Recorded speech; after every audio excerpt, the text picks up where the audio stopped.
Yo, what's up? Good morning, Pilipinas. Ito kabayan, real talk lang. Kung talaga pangarap mo makapag-abroad at matupad yung mga pangarap mo sa buhay, maganda yan. Pero unang-una mong iisipin, hindi porket nakapunta ka na dito, wala instant milyonaryo ka na o instant asensado ka na. Mali yan kabayan.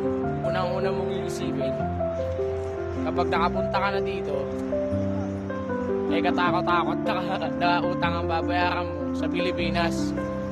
Sa unang kontrata pa lang yun.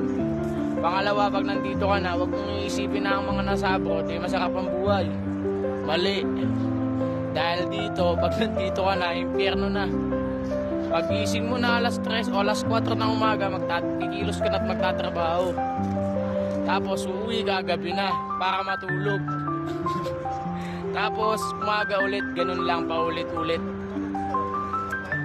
Kaya sa mga nagsasabing masarap ang buhay namin dito, hindi po.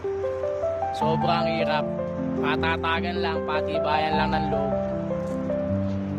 Kaya ingat lang kayo dyan palagi mga kabayan.